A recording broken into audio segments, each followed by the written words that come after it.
माझ्या गर्भाची रक्षा करा, कारण या माझ्या पोटामध्ये माझ्या उदरामध्ये पांडवांचा वंश आहे आणि ब्रह्मास्त्राने जर हा वंश नष्ट झाला तर या जगामध्ये तुमचं नाव कोणी घेणार नाही, कारण पांडव हे तुमचे भक्त आहे. माझं काय व्हायचंय ते होऊ द्या, परंतु अगोदर गर्भाचं रक्षण करा.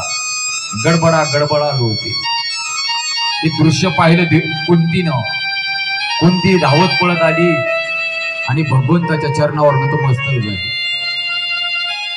गोविंद कृष्णाय वासुदेवाय देवकी नंदनाय जो नंद गोप कुमाराय गोविंदाय नमो नमो गोविंदाय नमो नमः. भगवान श्रीकृष्ण वाकले आणि म्हणतात, बुवा काय करता? भगवान श्रीकृष्णाची आत्या आहे कुंती.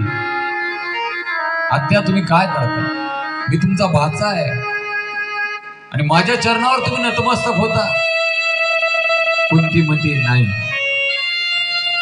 तू भाचा नाही, अरे तू भगवान आहेस. भगवान आमचं रक्षण कर, कारण आतापर्यंत तूच आमचा सांभाळ केलेला आहे. या संकटातून या दुःखातून तूच सोडव, तूच वाचव, विनंती करते. तू भगवान आहेस. कर्तुम अकर्तुम अन्यथा कर्तुम अशी ताकद आहे तुझ्याकडे. तूच आमचं रक्षण करतायस, परंतु भयान असं संकट आहे, त्याच्यातून वाचव. भगवान म्हणतात, बुवा तू मला देव म्हणतेस ना? धर्मराजाला भगवान म्हणतात, दादा अरे बुवा मला भगवान म्हणते. भगवान ऐकलं तुम्ही? भगवान कोणाला म्हणतात? देव कोणाला म्हणतात? ददाती इति देव, जो सर्वांना देतो त्याला देव म्हणतात. जे जया पाहिजे ते आहे रे. तुम्ही कशाची इच्छा व्यक्त करा, तू ईश्वर तुम्हाला आम्हाला देतो म्हणून त्याला देव म्हणतात. बुवा मला देव म्हणते. दादा मी देव ना हो, मागा तुम्हाला काय पाहिजे. पांडवांना भगवान म्हणतात, मागा तुम्हाला काय हवं आहे. विस्तारानं बोलण्यासारखं आहे. धर्मराज, अर्जुन, नकुल, सहदेव, भीमदादा, कुंती, द्रौपदी, सुभद्रा उभे आहेत. अर्जुनाला भगवान म्हणतात, हे अर्जुन, कुंती पुत्रा बोल, कोणते वरम बुर्यात. अर्जुन हात जोडून म्हणतो, भगवान मला द्यायचंय ना, एकच द्या. माझी मागणी प्रसिद्ध आहे. शिष्य असते हम शादी माम तोम प्रपन्नम. मी तुमचा शिष्य आहे, मला दुसरं काही नको. भीमदादाला बोलतात, नकुल सहदेवांना बोलतात आणि शेवटी द्रौपदीलाही भगवान विचारतात, द्रौपदी हो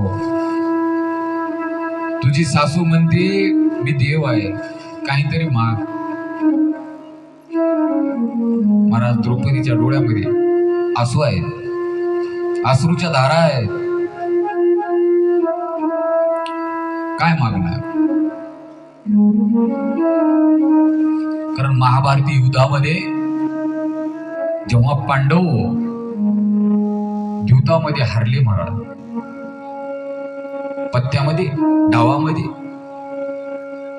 एक ध्यानात घ्या, 3 गोष्टीपासून दूर राहा. कोणत्या 3 गोष्टी आहेत? पहिली गोष्ट ध्यानात घ्या, रम्मी, जंगली रम्मी पे आवना महाराज. ओ महाराज, जंगली रम्मी पे आवना. जगातले सगळे लोक संपले काय, ते आम्हालाच बोलावते जंगली रम्मी पे आवना. ते मोबाईलवर नवीन आलं गेम, बरोबर आहे. असं ते कसं आहे, कालाय तस्मै नमः. रम्मी, 3 गोष्टीपासून कधी सावध राहा. पहिली गोष्ट आहे रम्मी, डाव, मटका, पत्ते, जुगार. याच्यापासून सावध. याच्यात भले भले गेले, भले भले. आमच्याकडे मन आहे, तुमच्या इकडे आहे का नाही मला कल्पना नाही. भले भले गेली पुराण आणि खेकड्याने मांडलं घरानं. ऐश्वर्य संपन्न लोक या डावामध्ये जुगारामध्ये हरलेले. पांडवांचं ऐश्वर्य कमी होतं का? अहो सगळं राज्य सोडून द्या, अर्ध्या राज्याचे तर मालक होते, परंतु दास बनावं लागलं. म्हणून रम्मीपासून सावधान. दुसरा मुद्दा आहे रमा. रमा माहित आहे? रमा रमा माहित नाही? रमा म्हणजे वेश्या, स्त्री गमन. याच्यापासून सावध. व्यभिचार, जीवनामध्ये व्यभिचार होता कामा नये. आणि या जर गोष्टी आपल्या जीवनामध्ये होत असतील तर आपण आपल्या जोडीदाराला शतशः धोका देत आहोत. म्हणून माझी विनंती आहे, असं मनामध्ये कधी पण विकल्प पण येऊ देऊ नका. व्यभिचार अत्यंत वाईट आहे. आणि तिसरी गोष्ट आहे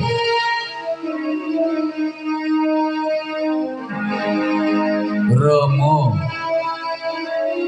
तिसरी कोणती गोष्ट आहे?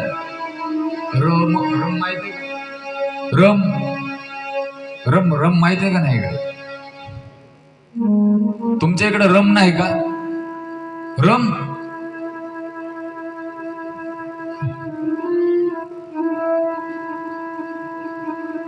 मदिरा. अरे चपटे, चपटीच बोलते काय? कोणीच बोल नाही.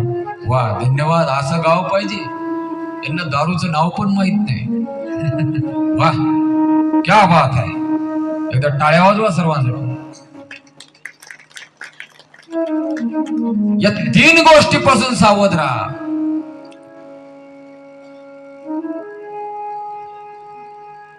रम, रम्मी आणि रमा. दारू गांजा मत पियो यार, अक्कल गुम हो जाती हुई. दारू गांजा मत पियो यार, अक्कल गुम हो जाती है. त्याच्यापासून सावधान. तुम्हाला जर रंगायचं असेल, आमचे तुकोबारा बोलतात, रंगी रंग रे श्रीरंगी, काय भुललास वरलिया पतंगी. रंगायचं ना तुम्हाला. संतन के संगी लागी रे तेरी अच्छी बनेगी. संतन के संगी लागी रे तेरी अच्छी बनेगी. संतन के संगी लागी रे तेरी अच्छी बनेगी. टाळी वाजवा, दे टाळी. लागी रे तेरी अच्छी बनेगी. अच्छी अच्छी बनेगी तेरी बनेगी. अच्छी बनेगी तेरी अच्छी बनेगी तेरी बिगड़ी बनेगी. अच्छी बनेगी तेरी बिगड़ी बनेगी.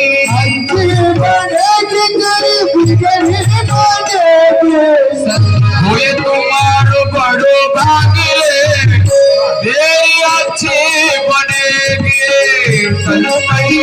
सगला तेरी अच्छी बनेगी.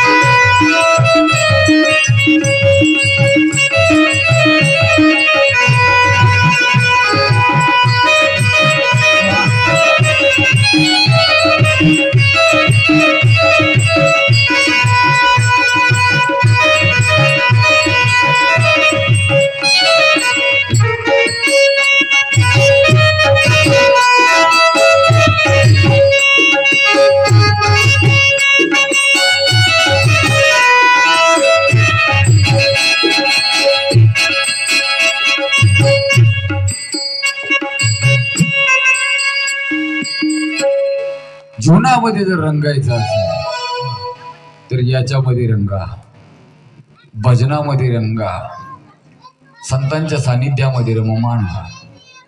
माझा मुद्दा इथून चालू होता. डावामध्ये पांडव हरले आणि शेवटी पांडवांनी सर्वस्व हरल्याच्या नंतर द्रौपदीला डावावर लावलं. एक ध्यानात घ्या, पांडवांना अधिकार नाही, ते दास झालेले आहेत, काहीच नाही म्हणून द्रौपदीला शेवटी डावावर लावलं आणि महाराज शेवटी पांडव द्रौपदीला हरले. आणि त्या द्रौपदीला आणण्यासाठी दुःशासन द्रौपदीच्या रंगमहालामध्ये गेला. महाराज, द्रौपदी एका वस्त्रामध्ये बाहेर बसलेली, मोकळे केस आहे, मोठमोठ्याने हा दुःशासन हसतो. दुर्योधनानं आदेश केला, जा त्या दासीला ओढून आण. दुःशासन महाराज केसाला धरून ओढतोय. द्रौपदी विनंती करते, भाऊजी मी तुमची वहिनी आहे आणि मी रजस्वला नारी आहे, भर सभेमध्ये तुम्ही मला ओढत नेता, माझा अपराध काय आहे? दुःशासन हसतो महाराज, काहीच बोलत नाही. ओढत ओढत हस्तिनापुराच्या त्या सभेमध्ये दुःशासन तिला घेऊन येतो. गडबडा गडबडा लोळते. दुर्योधन आहे, कर्ण आहे, दुःशासन आहे, शकुनी आहे, पितामह भीष्म आहे, धृतराष्ट्र आहे, राजगादीवर बसलेला राजा, गांधारी आहे, कोणाचं काही चालत नाही.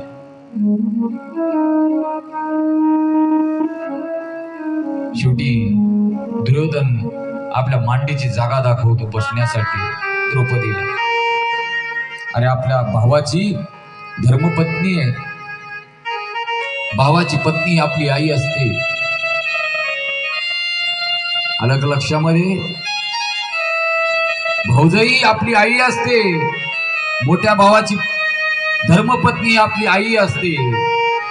आणि लहान भाऊ जर असेल आणि त्याची जर बायको असेल, धर्मपत्नी असेल, तर ती आपली मुलगी असते, आपली बहीण असते.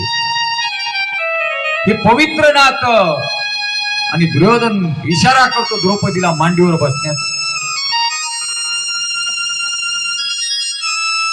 पांडवांना एवढा राग क्रोध अनावर होतो, परंतु काय करणार, उठता येत नाही, आपण हरलेले आहोत. शेवटी द्रौपदीवर वस्त्र हरणाचा प्रयोग चालू होतो. महाराज, दुःशासनाने पदराला हात घातला वस्त्र काढण्यासाठी. द्रौपदीने सर्वात अगोदर पाहिलं पितामह भीष्माकडे,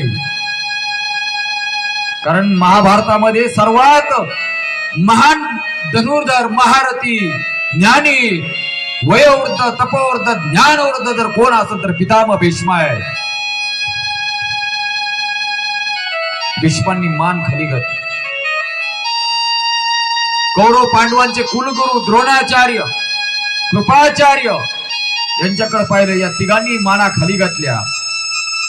शेवटी द्रौपदीने विचार केला, या सभेमध्ये एक नाही माझे 5 नवरे, आणि 5 नवरे हिमालयाच्या उंचीचे माझे नवरे पती आहेत. एक एक जर उठला तर संबंध पृथ्वी नष्ट करतील एवढी ताकद आहे. धर्मराज, भीम, अर्जुन, नकुल, सहदेव असे धनुर्धर आहेत. त्यांच्याकडे पाहिले, या 5 जणांनी माना खाली घातल्या. मग मात्र द्रौपदीच्या डोळ्यामध्ये अश्रू आले. बस, एवढं मोठं संकट आहे. द्रौपदीने विचार केला, या संकटातून आपल्याला कोणी सोडवणार नाही. सोडवणार आहे कसं? कोटे गुंतलासी द्वारकेच्या राया, कोटे गुंतलासी द्वारकेच्या राया, कोटे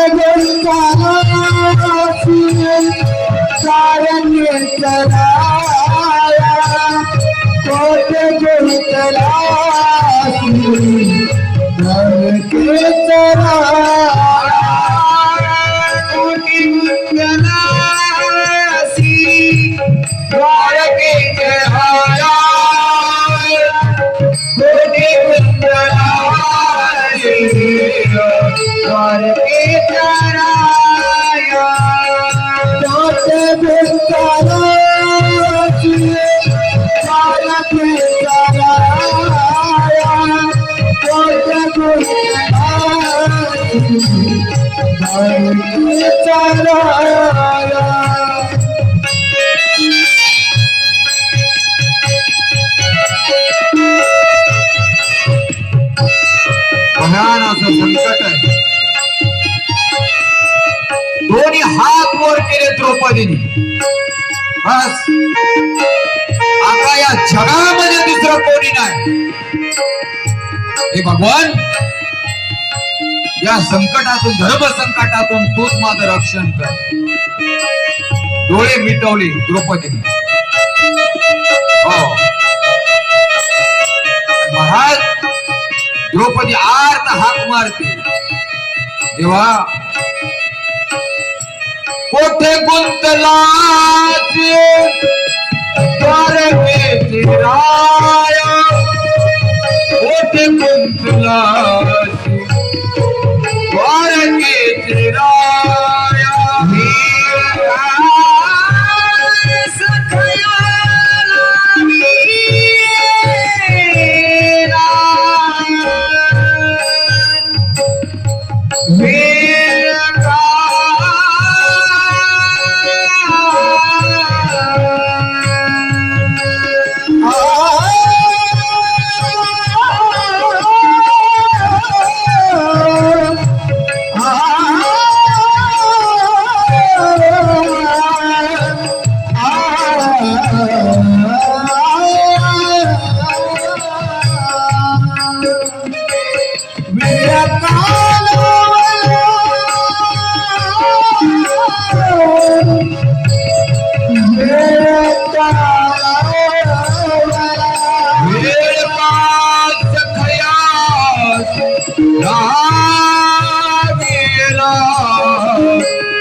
भगवंताच्या कानावर शब्द पडले. भगवान रंगमहालामध्ये लक्ष्मी माता सोबत आहे. भगवंताने विचार केला, माझी द्रौपदी. हो, भयान असं संकट आहे. भगवान निघाले, परंतु कानावर शब्द होते, द्वारका. भगवान वैकुंठावरून द्वारकेला गेले आणि द्वारकेवरून परत हस्तिनापूरला वाऱ्याच्या वेगाने. माझ्या द्रौपदीला जर अंग उघड दिसलं, इज्जतीचा प्रश्न आहे. एक ध्यानात घ्या, तुम्ही माझ्या सर्व बहिणी आहात. सध्याचा कलियुग चालू आहे. आपला ग्रामीण भाग आहे, परंतु अलीकडे फॅशनच्या नावाखाली आपल्या तरुण मुली तोडके कपडे घालून मिरवतात, अंग उघड दिसतंय. ही आपली भारतीय संस्कृती नाही. अवश्य तुम्ही जीन्स घाला, टी शर्ट घाला, मी घालू नका म्हणत नाही, परंतु अंग बाहेर उघड दिसतं कामा नये. आपली भारतीय संस्कृती. कोण म्हणताय तुम्ही जीन्सच्या कपड्याने शोभून दिसता, सुंदर दिसता? ही चुकीची कल्पना आहे. आपल्या देशाच्या पहिल्या राष्ट्रपती, आपल्या विदर्भ कन्या सौभाग्यवती प्रतिभाताई पाटील नऊवारी साडीमध्ये, बरोबर आहे, डोक्यावर पदर, कधी पदर पडू दिला नाही. काय नव्हतं त्यांच्याकडे? देशाच्या राष्ट्रपती स्वर्गीय इंदिरा गांधी, देशाच्या पंतप्रधान, परंतु डोक्यावरला पदर कधी पडू दिला नाही. का?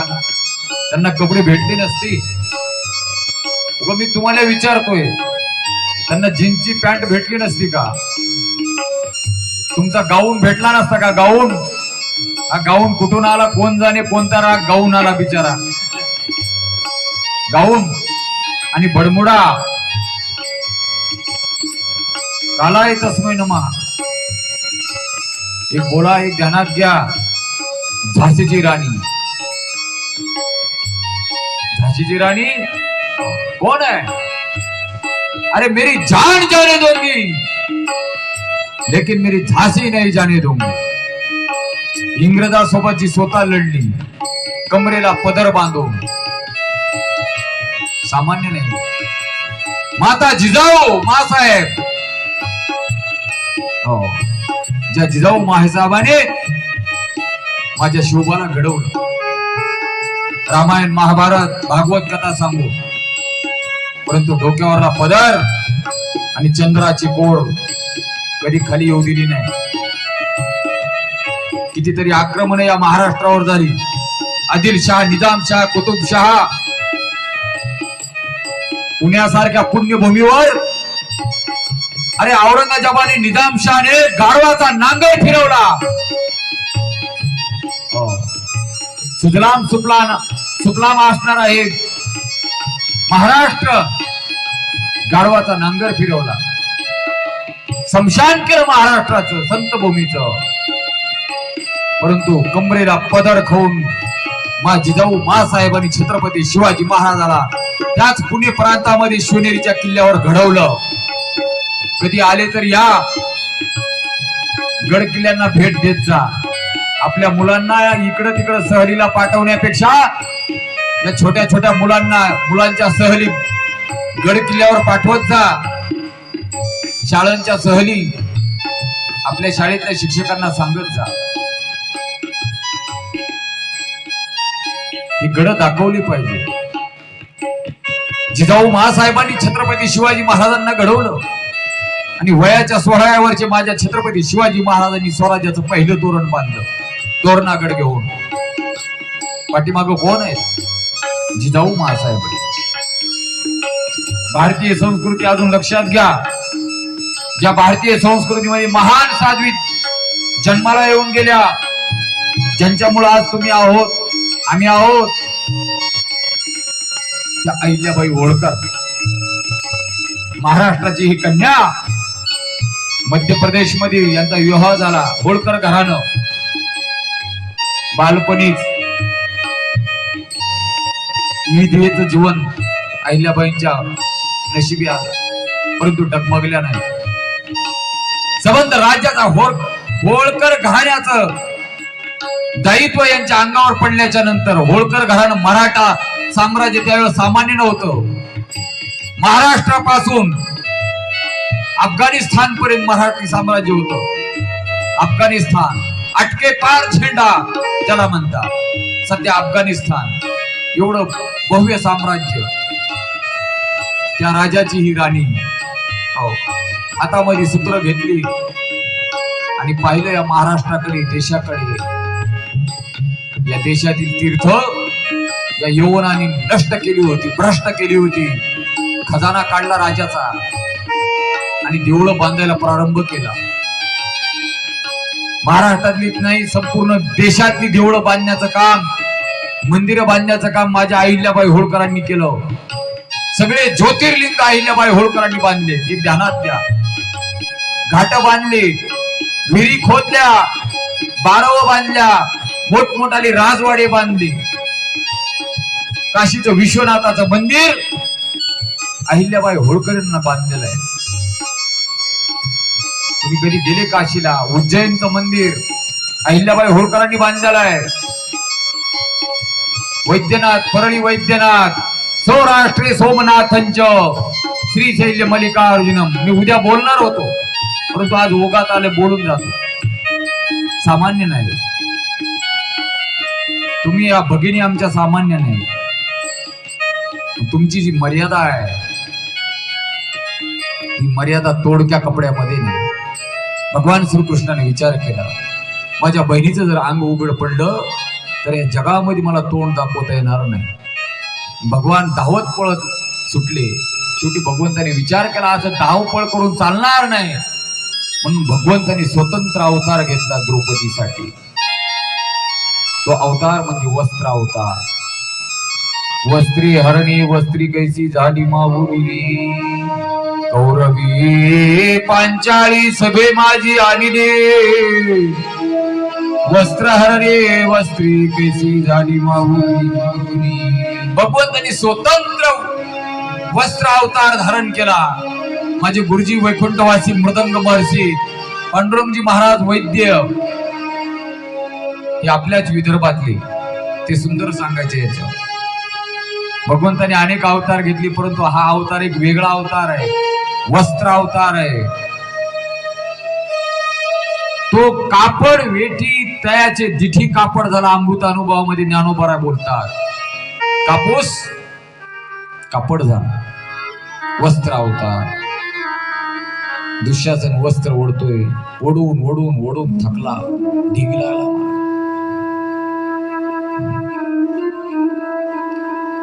थक्क झाला, घामागरज होऊन पडला. आज भगवान श्रीकृष्ण द्रौपदीला म्हणतात, माग द्रौपदी माग. द्रौपदी म्हणते, दादा काय माग?